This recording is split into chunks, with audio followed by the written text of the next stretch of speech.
अस्सलाम वालेकुम। आज हम एक्सरसाइज 1.2 करेंगे 9th क्लास की, जिसकी आज सिर्फ एग्जांपल्स करेंगे। उससे सबसे पहले हमें क्या पता होना चाहिए, रेडिकल एक्सप्रेशंस पता होनी चाहिए क्या होती हैं। उसके लिए हम क्या रेडिकल एक्सप्रेशंस क्या होती हैं कि हमारे पास अब रूट्स की बात करें, ठीक है। हमारे पास एक रूट है, ठीक है, इसके अंदर हमारे पास कोई भी नंबर हो सकता है। फॉर एग्जांपल हम कहते हैं 16 है, बाहर इसकी पावर है 4।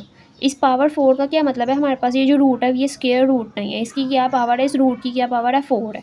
अगर हम कहते हैं स्क्वायर रूट है, इसका क्या मतलब होता है, यहाँ पे 2 होता है जो हम लिखते नहीं है, ये जनरल सी बात होती है कि हम इसको क्या कहते हैं, इस रूट को 1/2 ही कह देते हैं, ठीक है। लेकिन अगर यहाँ पे पावर आ जाएगी तो इसका क्या मतलब हुआ, ये रूट क्या है 1/4 पावर है, ठीक है। अब यहाँ पे हमारे पास क्या है, ये जो रूट है इसको हम क्या कहते हैं, रेडिकल कहते हैं। और ये जो पावर है इसको हम इंडेक्स कहते हैं। और ये जो हमारे पास अंदर नंबर है इसको हम क्या कहते हैं, रेडिकेंड कहते हैं। ये कुछ जनरल सी बातें ये आपको पता होनी चाहिए। क्या है कि हमारे पास एक रूट है, उसके अंदर 2 के अलावा कोई भी पावर हो सकती है, 2 भी हो सकती है, मतलब इस रूट की पावर 2 भी हो सकती है, स्क्वायर रूट भी हो सकता है, क्यूब रूट भी हो सकता है, फोर्थ रूट भी हो सकता है, ठीक है। इसके अलावा कुछ भी ये नंबर हो सकता है। लेकिन इसमें क्या है कि ये जो रूट है इसको हम क्या कहते हैं, रेडिकल कहते हैं। जो इसकी पावर होती है, इस रूट की जो भी पावर होती है वो इसका इंडेक्स होता है। और जो इस रूट के अंदर नंबर होता है वो क्या होता है, रेडिकेंड होता है। उसके अलावा क्या है कि ये कुछ लॉज हैं रेडिकल के और इंडिसेस के, ये आपको पता होने चाहिए। जब हम क्वेश्चंस करेंगे तो उसके अंदर ये यूज़ होंगे। इसके में सबसे पहली चीज़ क्या है कि जो रेडिकल का लॉ है कि हमारे पास रेडिकल के अंदर अगर 2 नंबर्स हैं तो हम क्या कर सकते हैं, उसका रेडिकल अलग अलग कर सकते हैं। इसी तरह अगर डिवाइड में हमारे पास कोई नंबर आ जाता है तो हम उसका भी रेडिकल क्या कर सकते हैं, अलग अलग कर सकते हैं। अब इसी तरह थर्ड पार्ट में क्या है कि अगर रेडिकल के अंदर जो हमारे पास नंबर है उसकी कोई पावर है तो हम उस पावर को बाहर लेके जा सकते हैं। और अगर हमारे पास पावर आ जाती है तो उसके लिए हम क्या करते हैं, इसको हम 1/n की फॉर्म में लिख सकते हैं। n से कैंसिल आउट होके क्या बच जाएगा, a बच जाएगा, ठीक है। अगर हमारे पास रेडिकल की भी पावर और उससे बाहर जो होल पावर है वो दोनों सेम हो तो हमारे पास क्या बच जाता है, हाली अंदर वाला नंबर बच जाता है, ठीक है। ये रेडिकल के लाज हैं। अब इंडिसेस के लाज में हमारे पास क्या होता है, ये हमारे पास 2 सेम नंबर्स हैं a और a, ठीक है। यहाँ पे 2 भी हो सकता है, कुछ भी हो सकता है, ठीक है। ये सेम होने चाहिए, लेकिन पावर अगर चेंज हो लेकिन नंबर सेम हो तो हम क्या कर सकते हैं, पावर्स को ऐड कर सकते हैं अगर ये मल्टीप्लाई हो रहे हैं तो, ठीक है। और उसके अलावा क्या है कि a की power n m into n, ठीक है। तो हम क्या करेंगे, m और n को मल्टीप्लाई कर देंगे। उसके अलावा क्या है कि a और b हमारे पास है, उसकी पावर अगर n है तो यहाँ पर भी हम क्या कर सकते हैं कि पावर अलग अलग कर सकते हैं, a की भी और b की भी। इसी तरह अगर डिवाइड में है और उसकी कोई पावर है तो हम इसमें भी क्या कर सकते हैं, पावर्स को अलग अलग कर सकते हैं। और सेम टू सेम इसी तरह हमारे पास फिफ्थ पार्ट में क्या है कि अगर a की power m divided by a की पावर n, नंबर तो सेम है लेकिन बस पावर चेंज है। जिस तरह हमने फर्स्ट वाला किया था इसमें नंबर सेम था, पावर चेंज थी, लेकिन मल्टीप्लाई हो रहे थे तो हमने क्या किया, ऐड किया। इसी तरह अगर डिवाइड होंगे तो हम क्या करेंगे, इनकी पावर्स को माइनस कर देंगे। और अगर किसी भी नंबर की पावर ही 0 हो जाए तो उसकी जगह पे हम ऑटोमेटिकली क्या लिख देते हैं, 1 लिख देते हैं। ये रेडिकल और इंडिसेस के लाज हैं, ये क्वेश्चंस में यूज़ होंगे, ये आपको याद करने ही पड़ेंगे। इसकी एग्जांपल 7 करते हैं। एग्जांपल 7 में हमारे पास क्या है कि सिंप्लीफाई करना है हमने इस नंबर को। इस नंबर को सिंप्लीफाई करने के लिए सबसे पहली चीज़ हमें क्या करना पड़ेगा, इनमें रेडिकल्स और इंडिसेस के लाज यूज़ होंगे, ठीक है। उसमें हम क्या करने लगे हैं, फर्स्ट ऑफ ऑल तो हमने क्वेश्चन जो एज इट इज़ उतार लेना है। उसके बाद क्या किया, ये हमारे पास रेडिकल था, इसको एक्सपोनेंशियल में किया। एक्सपोनेंशियल अगर हमारे पास रूट की शक्ल में हो तो हम उसको क्या कहते हैं कि ये रेडिकल फॉर्म है। और अगर हम इस रूट को 1/, की फॉर्म में लिख दें तो इसका क्या मतलब है, ये कौन सी फॉर्म है, एक्सपोनेंशियल फॉर्म है, ठीक है। अब हमने क्या किया, इसका जो रेडिकल था इसको एक्सपोनेंशियल में किया। यहाँ पे हमारे पास कौन सा ला लग गया, रेडिकल का ला लग गया, जिसमें हम क्या करते हैं, n होता है तो हम उसको क्या करते हैं, 1/n की फॉर्म में लिख देते हैं। अब सेकंड स्टेप क्या करेंगे, हम इस पावर को इनमें अलग अलग अप्लाई कर देंगे। मतलब 6 की पावर भी 1/4, x की पावर 4 की भी पावर 1/4 और y की पावर 8 की भी पावर 1/4।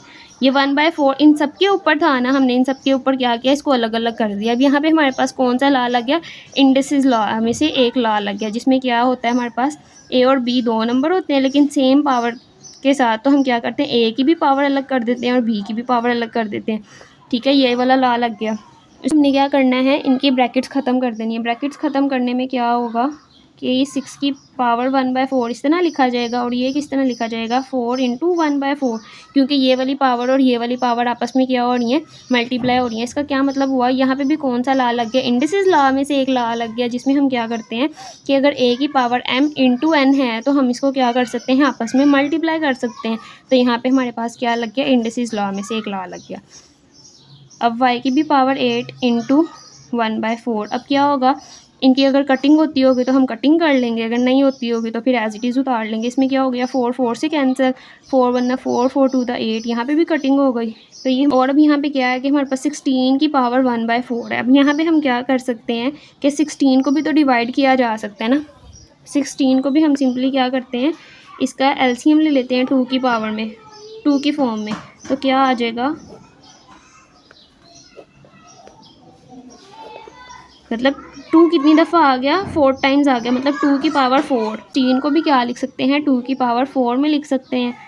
और यहाँ पे क्या बच गया, x और y की पावर 2। अब यहाँ पे भी कटिंग हो गई इन दोनों की, और एंड पे हमारे पास क्या बच गया है, 2x y की पावर 2।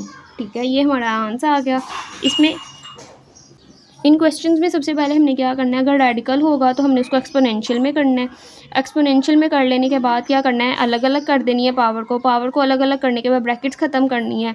और साथ ही साथ हम क्या करते जाएंगे, इन पे कौन से लाज लग रहे हैं उनकी रीज़न डालते जाएंगे कि यहाँ पे हमने ये वाला ला लगा लिया, यहाँ पे ये लगा लिया, यहाँ पे ये लगा लिया। ठीक है, बस इसी तरह चलते जाएंगे। और यहाँ पे क्या हो गया, क्वेश्चन एंड हो गया। अब सेकंड पार्ट 2, इसमें भी सेम टू सेम वही स्टेप्स को फॉलो करेंगे। सबसे पहले क्या रेडिकल है, इसको एक्सपोनेंशियल में चेंज करेंगे। एक्सपोनेंशियल में चेंज कर लेने के बाद क्या करना है, हमने पावर सबकी अलग अलग कर देनी है।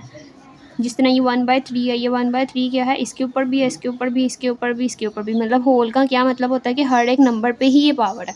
ठीक है, तो हम क्या करेंगे, हर नंबर के साथ इस पावर को अलग अलग कर लेंगे।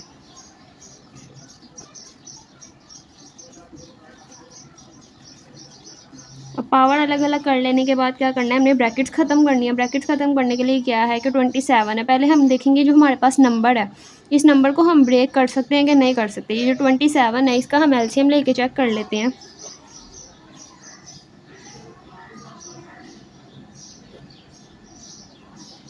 ठीक है, तो ये 27 क्या है, ब्रेक हो सकता है 3 की पावर 3 में। तो हम क्या करेंगे, 27 की जगह 3 की पावर 3 लिखेंगे इंटू 1/3, एक्स की पावर 6 इंटू 1/3। और हर एक के साथ क्या करेंगे, हम ब्रैकेट्स ख़त्म कर देंगे। ब्रैकेट्स ख़त्म कर लेने के बाद क्या करना होता है, अगर इन पावर्स की आपस में कटिंग होती है तो कटिंग करनी है, वरना क्या करेंगे, एज इट इज़ ऐसे ही नोट कर लेंगे। ठीक है, तो इनकी हमने कटिंग कर ली। कटिंग कर लेने के बाद हमारे पास क्या बच गया, 3x की पावर 2 y और z। ठीक है, ये ही हमारे पास इसका एंड सोल्यूशन है। इससे ज़्यादा मजीद सिंप्लीफिकेशन इसकी हो नहीं सकती। तो ये क्या हो गया, हमारे पास एंड हो गया। पार्ट में क्या है, हमारे पास 64 की पावर है -4/3। जब हमारे पास नेगेटिव पावर आ जाएगी तो हमें क्या करना पड़ेगा, उसको पॉजिटिव करना पड़ेगा। कभी भी नेगेटिव पावर की सिंप्लीफिकेशन नहीं की जाती, सबसे पहले उसको पॉजिटिव में कन्वर्ट करते हैं। इस पॉजिटिव में कन्वर्ट करने का क्या मेथड होता है, अगर ये हमारे पास डिवाइड की शक्ल में चला जाए तो ये क्या हो जाती है, पावर पॉजिटिव हो जाती है। फॉर एग्जांपल, अगर हम इसको 1/64 की तरह लिखना चाहें तो ये क्या हो जाएगा, ये नेगेटिव है तो ये क्या हो जाएगा, पॉजिटिव हो जाएगा। फॉर एग्जांपल, अगर हमारे पास यहाँ पे नेगेटिव होता और अगर हम इसको पॉजिटिव करना चाहते तो ये ऊपर जाता और ऊपर जाके ये क्या हो जाता, पॉजिटिव हो जाता। ठीक है, तो ये इसका मेथड होता है। अगर नेगेटिव हो उसको पॉजिटिव करने के लिए हम क्या करते हैं, उसको बटे में लिख देते हैं। ठीक है, अब क्या करेंगे, 64 को ब्रेक करेंगे। 64 को ब्रेक करेंगे 2 की पावर में कर लेते हैं, इसका एलसीएम लेते हैं।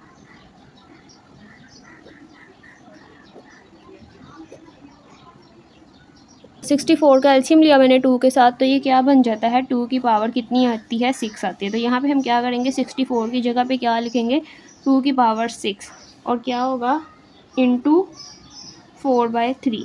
ठीक है, अब इनकी क्या करेंगे, पावर्स की कटिंग कर लेंगे। 3 1 3, 3 2 6। हमारे पास क्या बचा, 1/2 की पावर 8। अब इस 2 की पावर 8 को हम खोलेंगे, कैलकुलेटर पे चेक कर लेते हैं। 2 की पावर 8 हमारे पास क्या आती है। ठीक है, तो 2 की पावर 8 हमारे पास क्या आती है, 256 आती है। तो यहाँ पे हम क्या लिखेंगे, 256, और ये इसका आंसर आ गया। अब सर्ड्स देख लेते हैं। सर्ड्स हमारे पास क्या होते हैं, बेसिकली ये भी रूट्स ही होते हैं, लेकिन कौन से रूट्स होते हैं यहाँ पे हम एग्जांपल चेक करते हैं। फॉर एग्जांपल, अगर हमारे पास √5 है, ठीक है, तो ये एक सर्ड है। ये सर्ड क्यों है, क्योंकि हमारे पास जो 5 है और अंडर रूट है, ठीक है। अगर हम 5 को ब्रेक करना चाहें तो हम 5 को मज़ीद ब्रेक नहीं कर सकते कि इस रूट को ख़त्म कर दें, ठीक है। लेकिन जो सा अंडर रूट 9 है अगर, ठीक है, तो इसको हम इस तरह लिख सकते हैं ना 3 की पावर 2 की, और ये कैंसिल आउट होकर 3 बच जाता है, ठीक है। तो ये हमारे पास सर्ड नहीं है, क्योंकि हमारे पास क्या होता है, रूट ख़त्म हो सकता है। जहाँ पे हमारे पास रूट एग्जिस्ट रहे वो क्या है, सर्ड है। लेकिन जहाँ पे हमारे पास सिंप्लीफिकेशन के बाद रूट ख़त्म हो जाए तो वो क्या है, वो सर्ड नहीं है, ठीक है। बस यही कॉन्सेप्ट है सर्ड का। लेकिन सर्ड्स की डिफरेंट टाइप्स हैं। टाइप्स क्या हैं हमारे पास, मोनोनोमियल सर्ड्स हैं। मोनोनोमियल सर्ड्स क्या होते हैं, जिस तरह अंडर रूट 5, अंडर रूट 7, मतलब सिंगल टर्म के साथ अगर कोई रूट होगा तो वो क्या होगा, मोनोनोमियल सर्ड होगा। लेकिन अगर हम उन्हीं दोनों को ऐड कर दें तो वो क्या हो जाएगा, बाइनोमियल सर्ड हो जाएगा। लेकिन अगर हमारे पास क्या है, एक प्लस में है और एक माइनस में है, ठीक है, तो ये क्या होंगे, कॉन्जुगेट होंगे एक दूसरे का, ठीक है। तो ये क्या होंगे, कॉन्जुगेट सर्ड्स होंगे। कॉन्जुगेट क्या होता है हमारे पास, अगर कोई चीज़ प्लस में होती है, अगर हम उसका कॉन्जुगेट लेते हैं, कॉन्जुगेट बेसिकली बार के साथ रिप्रेजेंट होता है। अगर हम इसके ऊपर बार लगाते हैं, ठीक है, और कहते हैं इसका कॉन्जुगेट ख़त्म करें, तो बार ख़त्म करते हैं तो क्या हो जाता है, वो नेगेटिव हो जाता है। तो ये इसका क्या हो गया, कॉन्जुगेट हो गया, ठीक है। तो ये क्या होते हैं, कॉन्जुगेट सर्ड्स होते हैं। एग्जाम्पल 8 में क्या है, रैशनलाइज द डिनोमिनेटर, मतलब क्या करना है, हमने रैशनलाइज करना है किसको, डिनोमिनेटर को। ऊपर वाली चीज़ क्या होती है, न्यूमिनेटर होती है, नीचे वाली क्या होती है, डिनोमिनेटर होती है।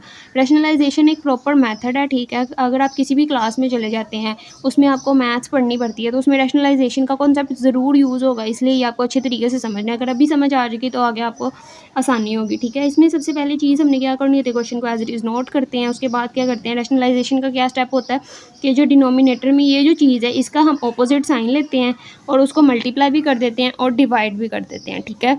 ये हमने क्या किया, ये मल्टीप्लाई किया और नीचे क्या हो गया, डिवाइड हो गया। अब क्या करेंगे, इनको आपस में मल्टीप्लाई, इनको आपस में मल्टीप्लाई की फॉर्म में लिखा मैंने।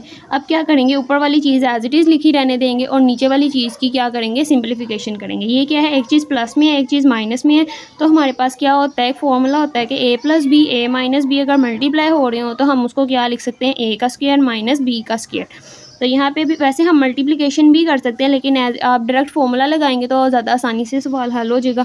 तो इसमें हमने क्या करना है, ये हमारे पास ए यूज़ हो रहा है और ये बी, ए प्लस बी, ए माइनस बी, तो हम क्या करेंगे, ए का स्क्वायर माइनस बी का स्क्वायर। ए क्या है, अंडर रूट 5 का स्क्वायर आ गया, माइनस बी क्या है, अंडर रूट 2 का स्क्वायर आ गया। अब ये स्क्वायर रूट से कैंसिल आउट हो जाएंगे और एंड पे हमारे पास क्या बचेगा, इसकी जगह पे 5 माइनस 2, 5 माइनस 2 को सॉल्व किया तो क्या बचा, 3 बच गया। अब ये हमारे पास क्या थी, आपस में मल्टीप्लिकेशन हो रही थी ऊपर, तो ये 3 इस 3 से कैंसिल आउट हुआ और एंड पे हमारे पास क्या बच गया, सिर्फ ये बच गया।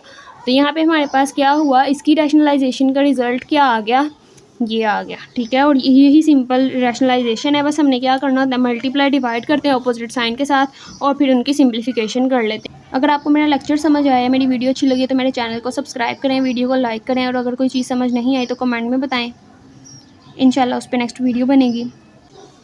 पार्ट 2 करने लगे, इसमें भी क्या करेंगे, सेम चीज़ को ही फॉलो करेंगे। रैशनलाइजेशन का एक प्रॉपर मेथड है, इसका सेम इन्हीं स्टेप्स के ऊपर ही करना पड़ता है कि पहले हम क्या करते हैं, क्वेश्चन नोट कर लेते हैं, उसके बाद इक्वल डाल के क्या लिखते हैं, वही चीज़ दोबारा लिखते हैं और मल्टीप्लाई कर देते हैं किससे, इसके ऑपोजिट साइन के साथ। ये नेगेटिव है तो इसका ऑपोजिट क्या हो गया, पॉजिटिव हो गया।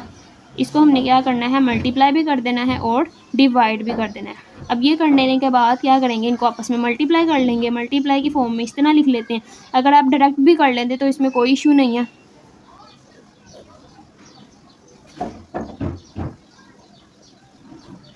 किया हुआ ब्रैकेट्स की फॉर्म में लिख दिया। अब हम क्या करेंगे, ऊपर वाली चीज़ एज इट इज़ ही रहने देंगे। सबसे पहले हम क्या करते हैं, नीचे वाली चीज़ की सिंप्लीफिकेशन करने की कोशिश करते हैं, ठीक है।